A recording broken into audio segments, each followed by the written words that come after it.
Lesson 22, putting it all together. All right, so in this lesson, what we're going to be able to do, they didn't actually write it in here, but we're going to be able to sketch algebraic functions. All right, so good news is this is doing everything that you guys have done so far. So you know how to do this, right? We're just going to do them all to get the clearest picture we can to sketch these things, right? So we're going to be finding the domain, the intercept, symmetry, the asymptotes, areas of increase, decrease, local max or min, concavity, points of inflection, and then finally sketch the graph, right? So to do this, it's going to be important to remind ourselves what we can figure out from the original graph of f of x, right? We've been doing this for a while, finding the domain and the intercepts. And then the symmetry was one we just did not too long ago, but yeah, you can also find that just from the original function. And then asymptotes as well. The first derivative is going to be where we find our areas of increase and decrease, because really that's going to be where the slope of the graph is either increasing, so positive number, or where it's decreasing, so negative number, right? We can also figure out where the max and mins are from that. And you could actually find those out from the second derivative too, but we'll get there in a minute. And then the second derivative, right, when you find that derivative, you're really finding areas of concavity. So if you have a positive number, that's going to be concave up. And if you have a negative number, that's going to be concave down. And then a point of inflection would be where the second derivative is equal to 0, right? And why I said you could find max and mins using the second derivative, well, it's because if you find the first derivative, we remind ourselves, if we find the first derivative, which would be, and set it equal to 0, right, so slope of 0, and then we throw that number back into the second derivative, well, if we end up getting a negative number, let's say, out of it, then we know that that would be concave down, which would make this a max, right? So anyway, just another way to do it as well. So there's going to be three basic types of functions we're going to go through. We're going to go through polynomials, rational functions, and radicals. All right. So let's do this first one. So it says analyze the function f of x is equal to x to the 4 minus 8x cubed under the headings a to h below. Then use information to sketch the graph. So a to h, right? They're just kind of laid out nice for us. So let's start off easy. What's the domain of this guy? Well, if it's a polynomial, it's kind of there's no real restrictions on it at all, right? This one's just going to be x is a member of the real numbers, just everything, right? All right, B for the intercepts. So you guys have been doing this forever. So the x-intercept would be where y is equal to 0. So we're going to throw 0 in for my y, and then it'd be x to the 4 minus 8x cubed. Okay, and then what I'm going to want to do is factor out what I can here. So that would be x to the 3, and then I'm left with x minus 8. All right, so what are my x values? Well, that would be where x is equal to 0 and x is equal and 8. All right, so there's my x-intercepts, first piece of the puzzle. So let's do the y-intercepts while we're at it. So this would be where our x's are equal to 0.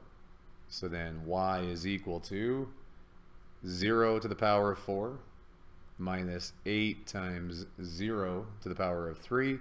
So y is equal to 0. Okay. All right, so now let's look at symmetry. See if we can make some sense of this. So for symmetry, what we're going to do is we're going to throw in f of negative x into the function, right? And see what we get. So we get f of negative x, so we're going to throw in negative x to the 4 minus 8 times negative x cubed. So in this case, we're going to get, well, the power of 4 with a negative is going to make that positive, so that would be the same thing as just x to the 4. And then, well, in this case, cubed, right? So that's going to stay negative no matter what here. So in the end, negative times a negative, this is going to become positive x cubed. All right, so looking at this function, right, that's not f of x, right, with that addition sign there. And it's also not negative f of x, right? It's neither of those things. So this is just has no symmetry.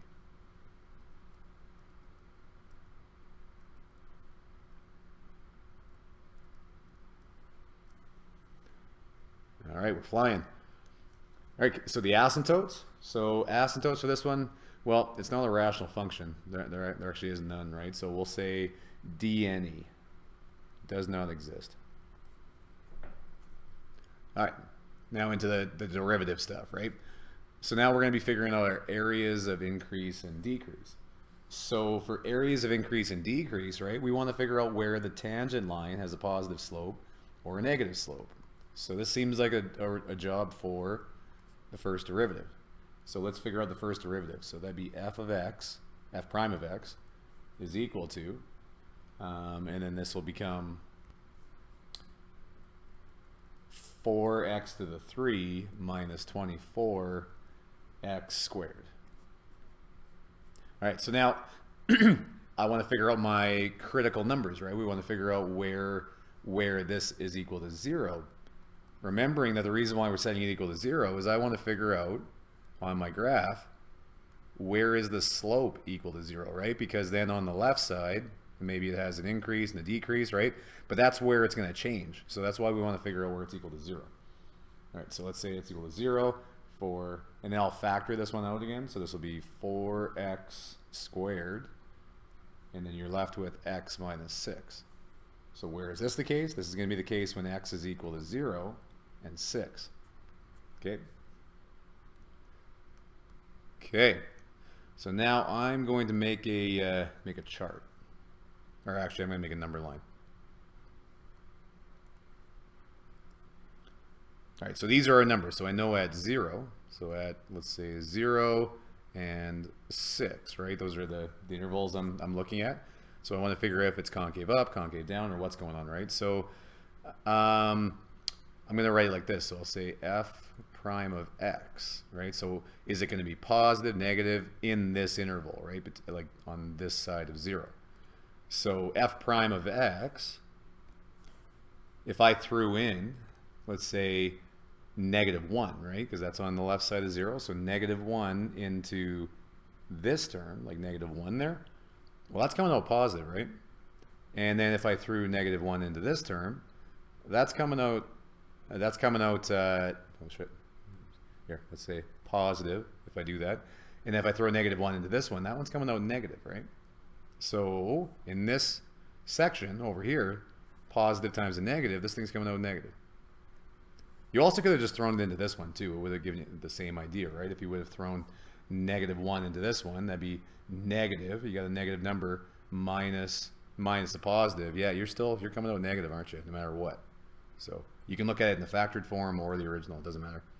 Okay, so f prime of x is negative, and then I'm just going to write right underneath it here, which would mean f of x, our original function, would be a decreasing function, right? The slope is going down at that point.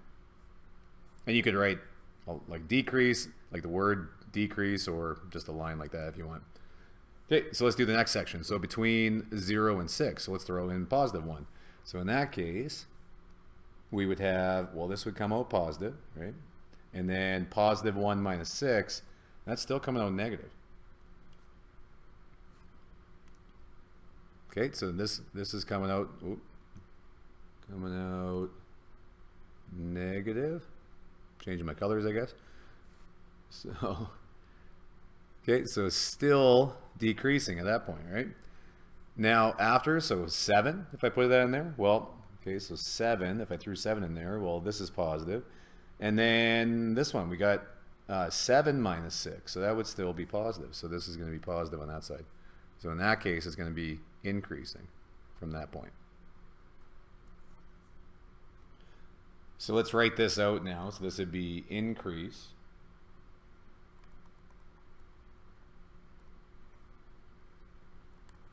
on, sorry, my pen's a little off, on, and it's going to be from -infinity sorry, not increase. It's going to be increasing this way, sorry. So it's going to be increasing from 6 to infinity.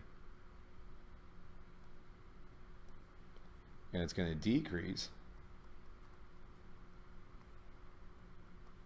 on negative infinity to 0, right? I do have to go to the critical number. I know it keeps decreasing, but I do have to go to the critical number. And then it doesn't include that critical number, right? And the reason why it doesn't include it was because remember what that critical number was.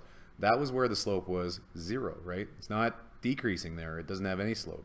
So I can't include that. So it won't include 0. And then it's going to union with, and then from 0 to 6.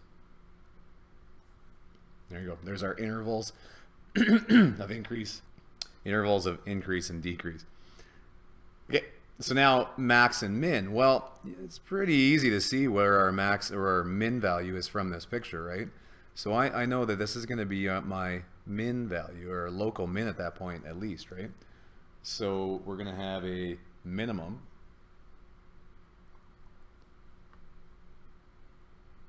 at x is equal to 6. And that's because it's decreasing here, it's increasing there. Has to be, right? That has to be the case. So if you plug in into the original function, into f of x, right? So here, let's maybe do it right. So f of x, the original one was x to the 4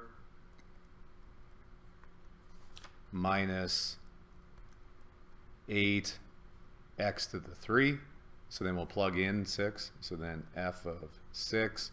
And then hopefully you guys just believe me, if you plug that in, we get negative 432, which is fitting with our picture of this being a minimum too, isn't it, right? That's a very low number. That seems like it would be like a minimum value. Okay.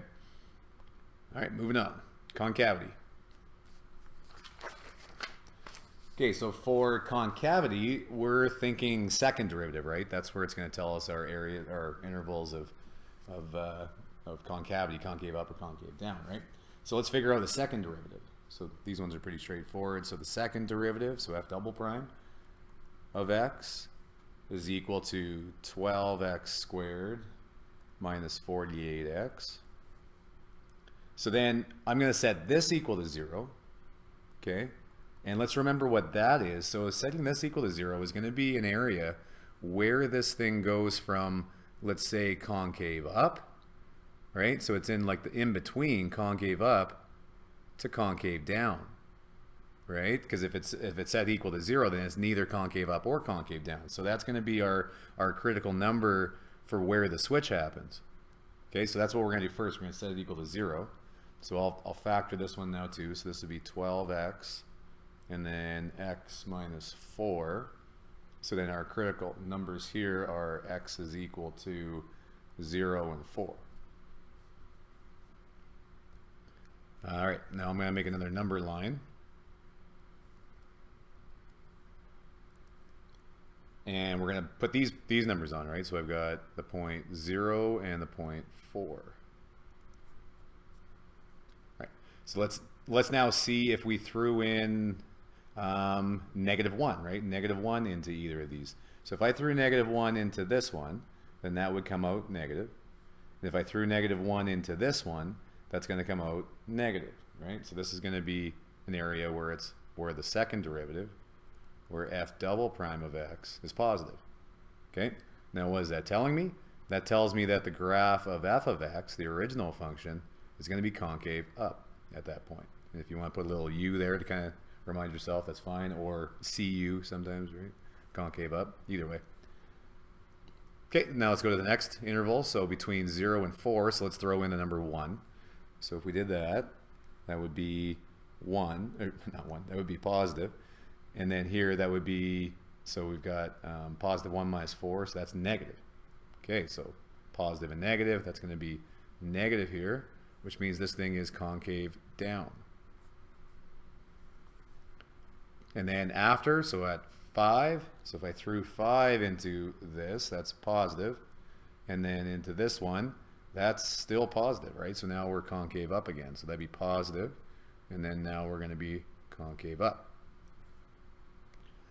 So writing that writing this out, let's do concave up, the interval for concave up. So that would be in this section and this section, right? So that's going to be from negative infinity to 0.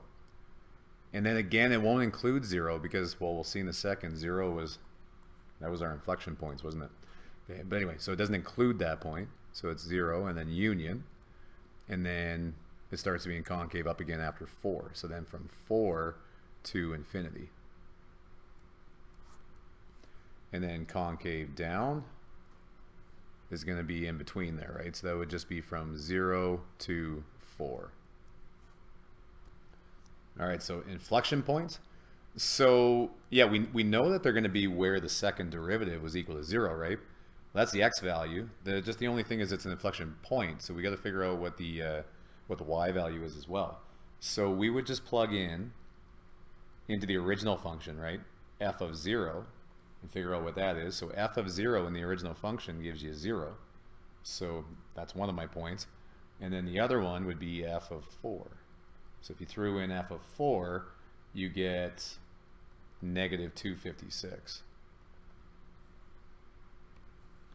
So therefore, we have a point of inflection at 0, 0 and 4 comma negative 256. Okay, we did it. We just need to sketch it. So I guess we didn't do it. We're still doing it. Okay, so let's figure out what we've done here, right? So let's go back. Let's look at our x-intercepts and y-intercept. That's a good place to start. So we found we had x-intercepts at 0 and 8 and a y-intercept at 0, which makes sense. So we know that we're going to have right here as a point, right at the origin. And then we're also going to have it at 8. So 1, 2, 3. So there and there. All right, next helpful thing to think about is, well, just what type of function we have, right? So we've been doing this for a while. This is a fourth degree polynomial. We know what those do, right? Those start high and they end high, right? Because there's a positive out front too, so we know it's opening up. Okay, so we know that that's the case. So let's see, that'll help us. So we know that this thing is starting here, ending probably on the other side over here now. Okay. We also, the next one might be a good one, is the minimum, right? So let's look at where our minimum was. Sorry for the scrolling here. So we said at the point 6 comma negative 432, right, was our minimum. Okay, so let's plot that one. So it looks like our y scale is going to have to be different here, right? So let's make our scale going down, like maybe this is negative 100 and then negative 200, negative 300. Okay, so sorry, what did I say that was? Negative 432. Whoop. So negative 400. Okay, so then negative 432, and it was at 6, right? So 1, 2, 3, 4, 5, 6, and then down to somewhere around there. All right, I can almost picture what's happening, what's going to happen here, right? So now let's look at our points of inflection, right? That'll tell us a little bit more of the story. So our points of inflection, we're at 0, 0. Okay, well that kind of makes sense, doesn't it, right? So if this is 0, 0, this thing's going to be starting high, coming down. It's concave up, concave up, concave up, which is fitting with our picture, right? From 0 to, or negative infinity to 0. And then it starts becoming concave down, right? So at this point, it starts going concave down. And then, okay, let's kind of stop there because our next point of inflection would be at 4, negative 256. So let's plot that point. So at 4, negative 256. So maybe like there. So I'm going to make this thing concave down up until that point. going to do a bit more. Right? And then at that point, it turns around, right? Then it starts to go concave up. Hits our minimum. And then up. There you go. We sketched it.